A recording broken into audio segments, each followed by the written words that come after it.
तो दोस्तों ये औरंगजेब के भाई दारा सिकोह का कब्र, जिसका उसने गर्दन काट दिया था। और यहाँ पर एक क्रॉस साइन देखने को मिलती है जो कि बताती है इस कब्र में धड़ तो है लेकिन सर नहीं है। तो दोस्तों ये वो कमरा है जहाँ पर 1857 क्रांति के नेतृत्वकर्ता बहादुर शाह जफर को विलियम हडसन ने अरेस्ट किया था।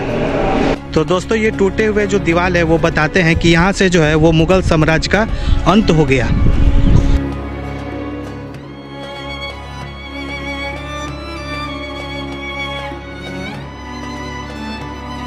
तो हेलो दोस्तों, कैसे हैं आप सब। स्वागत है आप सभी का एक और नए व्लॉग में। दोस्तों इस समय मैं आ चुका हूं दिल्ली में मौजूद एक ऐसे मकबरे पर जो अपने अंदर पूरे मुगल इतिहास और इसके अंत को समेट रखा है। खून, तलवार और राजगद्दी का गवाह बना ये मकबरा दरअसल दोस्तों हुमायूं का मकबरा है। इसे मुगलों का ग्रेव यार्ड यानी मुगलों का कब्रिस्तान भी कहा जाता है, क्योंकि यहाँ पर एक से एक मुगल प्रिंस और एम्पेरर यहाँ पर दफन है। तो दोस्तों एक्सप्लोर करूंगा इस पूरे हुमायूं टॉम्ब को, साथ ही आपको बताऊंगा यहाँ से जुड़े इतिहास के कुछ रोचक तथ्य।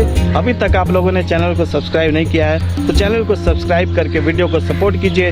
अभी लेके चलता हूँ हुमायूं टॉम्ब और वीडियो को स्टार्ट करता हूँ। Let's go. तो दोस्तों अब हम लोग आ चुके हैं हुमायूं टॉम्ब में और सामने में देखिए आपको एक टूटी हुई दीवार मिलेगी। दरअसल दोस्तों ये हुमायूं टॉम्ब का कभी बैक साइड हुआ करता था।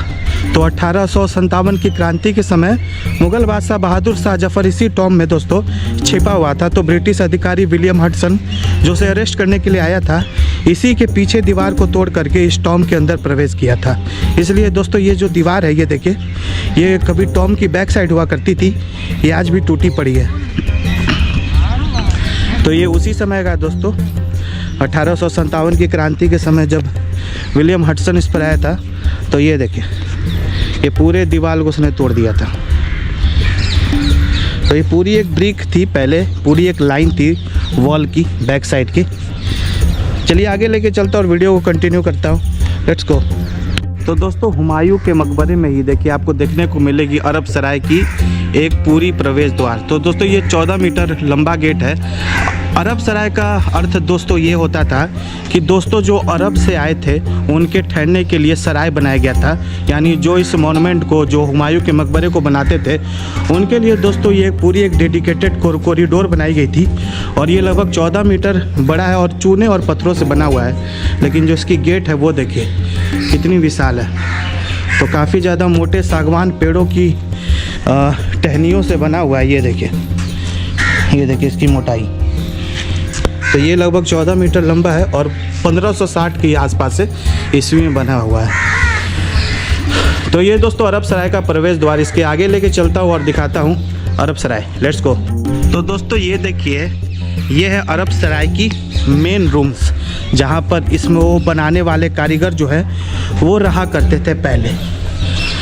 ये देखिए सामने में आपको 3 प्रवेश द्वार इधर मिलेगी, उसी के बैक साइड में आपको 3 प्रवेश द्वार यहाँ देखने को मिलेगी। और जो वेंटिलेशन थी वो देखिए वो पहले की तरह ही बिल्कुल एकदम हवादार सामने में। तो यहाँ पर दोस्तों रहा करते थे जो अरब से आए थे इस पूरे मॉन्यूमेंट को बनाने के लिए। ये देखिए यहाँ पे थोड़ा सा अंधेरा है बट यहाँ पे मैं आपको दिखा सकता हूँ। तो दोस्तों कह सकते हैं ये क्वार्टर थी पहले की, जो अब थोड़ी सी टूट सी रही है क्योंकि ये चूने से बनी हुई है। दोस्तों चूने से क्यों बनती थी, आप ध्यान देंगे कि पहले की मॉन्यूमेंट जो थी, जो बड़ी बड़ी मॉन्यूमेंट थी वो चूने पत्थर वगैरह से बनती थी और सारी मॉन्यूमेंट्स आपको रिवर के ही साइड में देखने को मिलती थी। ऐसा क्यों?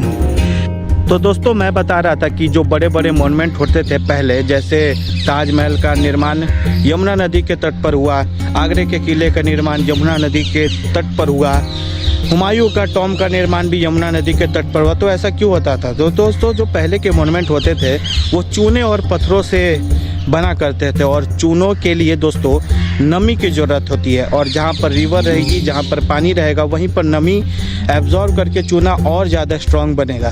तो इसी के चलते दोस्तों कह सकते हैं कि जो पहले के किले थे वो आज भी आप देख सकते हैं कि कितने दोस्तों बुलंदी के साथ खड़े हैं कह सकते हैं। लेकिन जो हुमायूं का मकबरा अब यहाँ से यमुना है जो काफ़ी ज़्यादा पीछे हट चुकी है, इसलिए आपको यहाँ पर जो चूने हैं वो अब थोड़े थोड़े ख़त्म होते देखने को मिल जाएंगे। अभी आगे लेके चलता हूँ और आपको दिखाता हूँ हुमायूं का मकबरा। Let's go. तो दोस्तों ये देखिए, ये है हुमायूं टॉम्ब की मेन एंट्रेंस और बिल्कुल दोस्तों आपको ताजमहल की तरह यहाँ भी सामने वाले गेट से दिखाई देगी हुमायूं टॉम्ब की एक झलक सी। तो सामने में जो आपको रेड बिल्डिंग सी दिख रही है वो है दोस्तों हुमायूं टॉम्ब और उसी के ठीक सामने आपको ये बड़ी सी प्रवेश द्वार इसके अंदर जाने के लिए। तो कह सकते हैं, इसलिए मैं कह रहा था दोस्तों कि इसकी इंस्पिरेशन है जो वो ताजमहल से है। ये देखिए,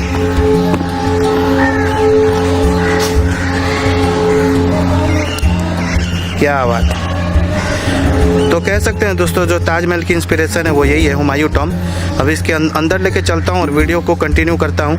लेट्स गो।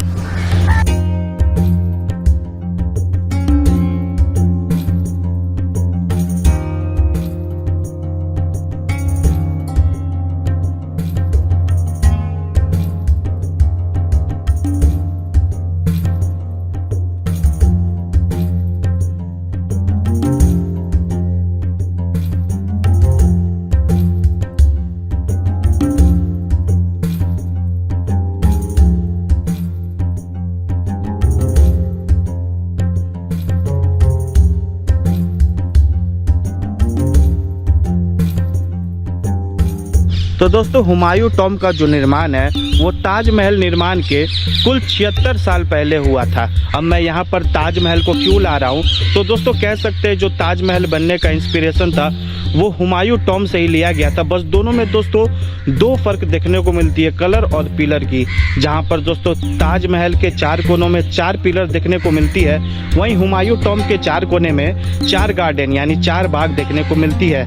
और दोस्तों जो ताजमहल है वो वाइट संगमरमर से बना हुआ है और वहीं हुमायूं का जो मकबरा है वो रेड स्टोन से बना हुआ है। और दोस्तों सोचने वाली बात है कि इतिहास देखिए कि ताजमहल का निर्माण शाहजहां द्वारा अपनी बेगम मुमताज के लिए करवाया गया था, तो वहीं हुमायूं टॉम्ब का मकबरा उनकी पत्नी बेगम द्वारा अपने पति हुमायूं के लिए करवाया गया था। तो ये दोस्तों कुछ इंटरेस्टिंग फैक्ट है, अभी आगे लेके चलता हूँ। तो दोस्तों इस समय हम लोग आ चुके हैं हुमायूं के मकबरे पर और जो सामने आपको चमचमाता हुआ रेड स्टोन और संगमरमर से दिख रहा है वो है दोस्तों हुमायूं का मकबरा। ये देखिए, और जो सामने में बिल्कुल ऊपर सी सोने सी झलक रही है दोस्तों वो आज भी 17 किलो की रियल गोल्ड है, जो बिल्कुल टॉम्ब के ऊपर में एक नोकीली सी निकली हुई है, वो आज भी दोस्तों सोने की बनी हुई है 17 किलो की। तो ये है दोस्तों हुमायूं का मकबरा। क्या बात है, नज़ारा देखिए दोस्तों। बस सामने में आज फाउंटेन चल रही है दोस्तों। वैसे आज फ्राइडे है दोस्तों, आज नमाज का दिन है, इसलिए यहाँ पे थोड़ी सी गैदरिंग आज ज़्यादा हो जाएगी। आगे लेके चलता हूँ और आपको दिखाता हूँ अंदर से हुमायूं का मकबरा। Let's go. तो दोस्तों इस समय हम लोग खड़े हैं हुमायूं टॉम्ब के ठीक बाहर और जो सामने आपको छोटे छोटे रूम्स देखने को मिलते हैं दोस्तों, ये दरअसल रूम्स नहीं बल्कि कब्र है। तो टोटल 76 रूम्स यानी 76 कब्र इसके सामने में मौजूद है। और सामने में दोस्तों हुमायूं टॉम्ब, इसलिए दोस्तों इसे मुगलों का ग्रेवयार्ड्स यानी मुगलों का कब्रिस्तान भी कहा जाता है। अभी इसके अंदर लेके चलता हूँ दोस्तों और वीडियो को कंटिन्यू करता हूँ और दिखाता हूँ हुमायूं का मकबरा अंदर से। Let's go. तो दोस्तों ये देखिए, ये स्टेयर्स है जो ठीक ऊपर हुमायूं टॉम्ब को जाती है और ये 76 डिग्री टिल्टेड है। अगर ये स्ट्रेट होती 90 डिग्री पर तो ये थोड़ी सी चढ़ने में मुश्किल होती है। देखिए ये पूरी 76 डिग्री को थोड़ी सी टेढ़ी करके बनाई हुई है और इसी के ठीक सामने दिखेगी हुमायूं टॉम्ब। चलिए आगे लेके चलता हूँ और इसके अंदर दिखाता हूँ। Let's go.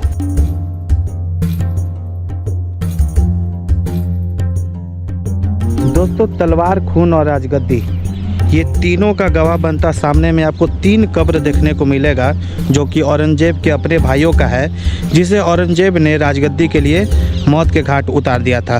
तो दारा सिको, मुराद और सुजा, लेकिन हर कब्र की अपनी कहानी है। मैं आपको दारा सिको के कब्र को बताता हूँ। ये देखिए, ये सामने में दोस्तों आपको दारा सिको जो कि औरंगजेब का भाई था उसका कब्र देखने को मिलेगा और सामने में दिखेगी दोस्तों ये क्रॉस मार्क। तो ये दोस्तों क्रॉस मार्क होती थी, ये इंडिकेट करती थी कि इसका शरीर तो है लेकिन धड़ नहीं है। तो ये बेसिकली हर कब्र की अपनी एक साइन होती है, लेकिन जो दारा सिको था वो कहा था कि मेरी मृत्यु के बाद मुझे चील और कौवों को दे देना, लेकिन औरंगजेब ने ऐसा नहीं किया। वो अपने भाइयों का कुछ सम्मान किए और यहाँ पर चिड़ियों के लिए दाना पानी की व्यवस्था कर दी, ताकि जो पंछी होते हैं वो यहाँ पे आकर के अपना दाना पानी कर सके, इसलिए थोड़ा आपको डीप भी देखने को मिलेगा। और ये दोस्तों दारा सिकोह का कब्र, और सामने में मुराद और सुजा। आगे लेके चलता हूँ और वीडियो को कंटिन्यू करता हूँ, लेट्स गो। तो दोस्तों दारा सिकोह के बाद सामने में मुराद और सुजा का कब्र, जो औरंगजेब के 2 और भाई रहे। तो दोस्तों हर कब्र पे जैसा मैं बता रहा था अपनी कहानी होती है। यहाँ पे सामने में एक छोटी सी फूल टाइप की देखने को मिलेगी, तो ये इंडिकेट करती थी दोस्तों कि या तो यहाँ पे राजा दफन है या फिर राजा के आने वाला वंशज की मृत्यु हो चुकी है। तो देखिए जहाँ जहाँ पे ये फूल देखने को मिलेगी सुजा और मुराद पे, वो सामने में मुराद की कब्र, ये देखिए। तो यहाँ भी आपको ऐसी इंडिकेशन देखने को मिल जाएगी। तो ये इंडिकेट करती थी दोस्तों कब्र की अपनी अपनी स्पेशलिटी, ये देखिए। और यहाँ पर कुरान की आयतें। तो दोस्तों कहानी होती है कि औरंगजेब ने अपने तीनों भाइयों को मार दिया, लेकिन उसे यहाँ क्यों दफन किया? तो दोस्तों कह सकते हैं कि एक भावना जागृत हो गई होगी कि वो भाई है, इसे करके यहाँ पे उसने दफन कर दिया। ऐसा वो नहीं है कि वो बहुत दयालु आदमी था, बहुत क्रूर था औरंगजेब, ये देखिए। तो उसके तीनों भाइयों की कब्र यहाँ पर है। अभी आगे लेके चलता हूँ और दिखाता हूँ हुमायूं टॉम के अंदर, लेट्स गो। तो दोस्तों इससे पहले कि मैं आपको हुमायूं के मकबरे के अंदर लेके चलूँ, मैं आपको एक कमरा दिखाना चाहता हूँ जहाँ पर बहादुर शाह जो है वो 1857 की क्रांति में छिपा पड़ा था। तो ये देखिए दोस्तों, यही वो रूम है जहाँ पर 1857 की क्रांति के नेतृत्व करता बहादुर शाह जफर को अरेस्ट किया गया था विलियम हडसन द्वारा। तो यही वो कमरा है, बाद में उसे रंगून म्यांमार को भेज दिया गया, ये देखिए। तो ये काफ़ी अंदर है हुमायूं टॉम के। तो ये चारों साइड से ओपन है, सामने में भी आपको कब्र वगैरह देखने को मिल जाएगी। और यहाँ पे ये देखिए ये कमरा।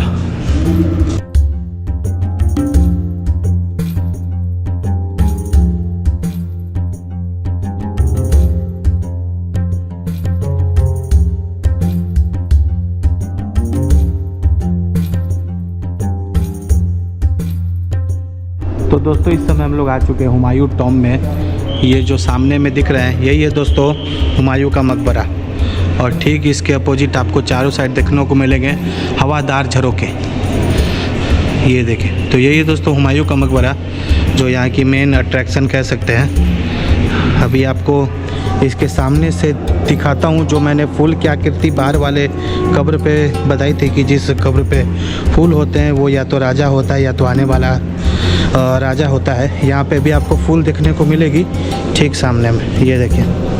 तो ये है दोस्तों हुमायूं का मकबरा, मुगल एम्पेरर, क्या बात है।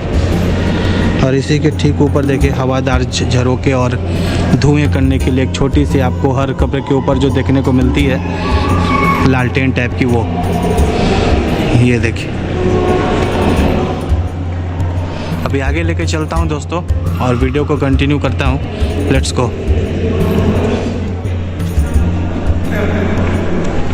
तो दोस्तों इस समय हम लोग आ चुके हैं हुमायूं की वाइफ के कब्र पे। एक है हमीदा बेगम और एक है बेगा बेगम। तो हमीदा बेगम के ही आगे चल कर के बेटा बने अकबर।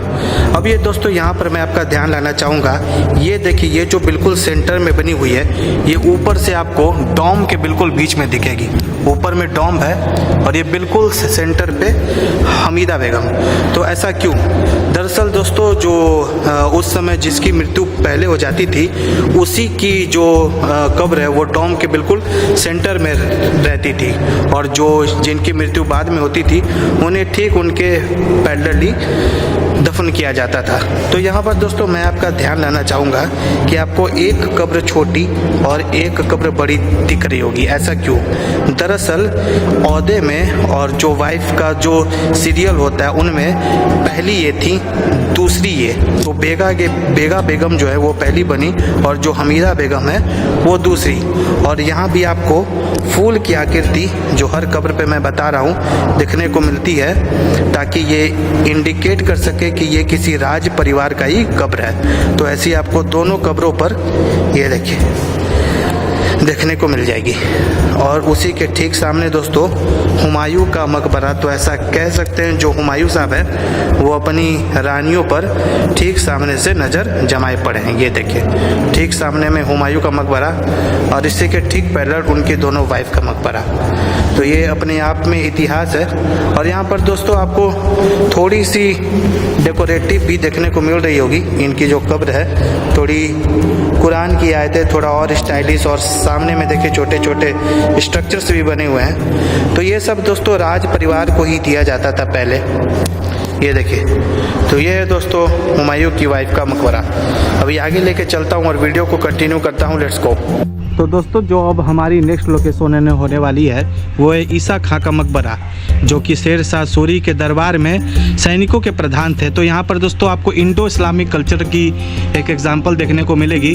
सामने में देखिए दोस्तों आपको हाथी के स्ट्रक्चर देखने को मिलेंगे स्टोन से उभरे हुए, और ठीक उसके सामने में जाएंगे तो यहाँ पर एक टॉम सी देखने को मिलेगी इसके ठीक सामने। तो ये जो इंडो इस्लामिक कल्चर होती थी पहले, उसकी परफेक्ट आर्किटेक्चर कैसी होती थी उसकी ये एग्जाम्पल है। और उसके ठीक सामने आपको दिखेगी ईसा खां का मकबरा।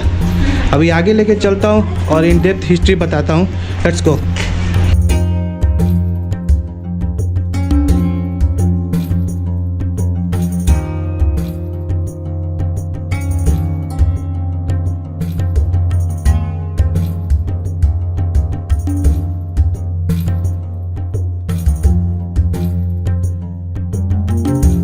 तो दोस्तों अब आप लोग सोच रहे होंगे कि कहाँ मैं मुगल के दौर को कवर करते हुए शेर शाह सूरी के इलाके में आ गया, ऐसा कह सकते हैं। बेसिकली दोस्तों इसके पीछे की एक इतिहास है।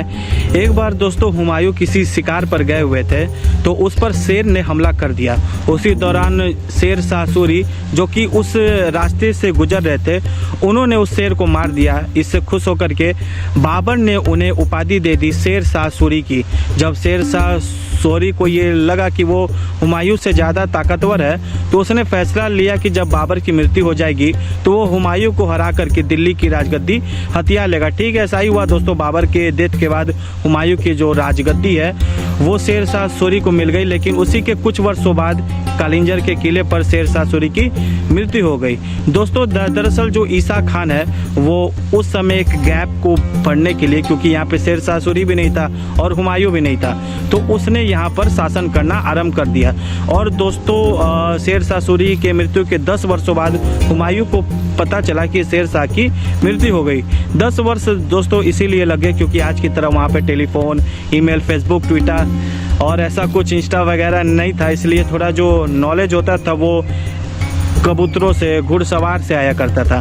तो जब हुमायूं को पता चला कि शेर शाह सूरी की मृत्यु हो गई, तो वो यहाँ पर लौटकर वापस आया और ईसा खां को परिवार समेत यहाँ पर मार दिया। तो दोस्तों ये ईसा खां का मकबरा है, ये उसने अपने मृत्यु के पहले ही बनाना चालू करवा दिया था, बाद में उसे यहाँ पर ही दफन कर दिया। अभी लेके चलता हूँ ईसा खां का मकबरे पर, और ये थी इसकी कुछ डिटेल्स। Let's go. तो दोस्तों आप जो मेरे सामने ये मॉन्यूमेंट देख रहे हैं, ये है दोस्तों ईसा खां का मकबरा।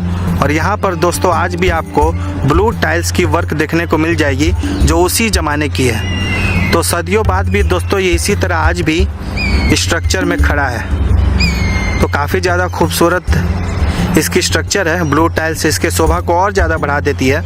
और यहाँ पर ये इसकी पूरी डोम की स्ट्रक्चर देखिए आप लोग, और जो ब्लू टाइल्स की वर्क है उसके तो क्या ही बात कहना है, क्या बात है। तो इसके अंदर लेके चलता हूँ, चलिए मेरे साथ और आपको दिखाता हूँ ईसा खां का मकबरा। Let's go. तो दोस्तों अब जो हमारी नेक्स्ट लोकेशन होने वाली है वो है ईसा खां का मकबरा। तो ये सामने देखिए दोस्तों आपको काफ़ी सारे मकबरे देखने को मिलेंगे, बट जो बीच वाला है वही है दोस्तों ईसा खां का मकबरा। लेकिन इसके बारे में देखिए दोस्तों कुछ डिटेल्स बताना चाहूँगा। ऊपर में डोम्स जो है देखिए दोस्तों, ये जो डोम है, डोम के बिल्कुल नीचे यहाँ पे कब्र नहीं मिलेगी। ऐसा क्यों? क्योंकि जैसा मैंने पहले बताया था दोस्तों कि जिसकी मृत्यु पहले होती थी डोम्स के नीचे दफन किया जाता था, लेकिन यहाँ ऐसा नहीं है। क्योंकि दोस्तों हुमायूं द्वारा सबको एक साथ मार दिया गया, लेकिन कब किसकी मृत्यु पहले हुई ये नहीं बताया जा सका।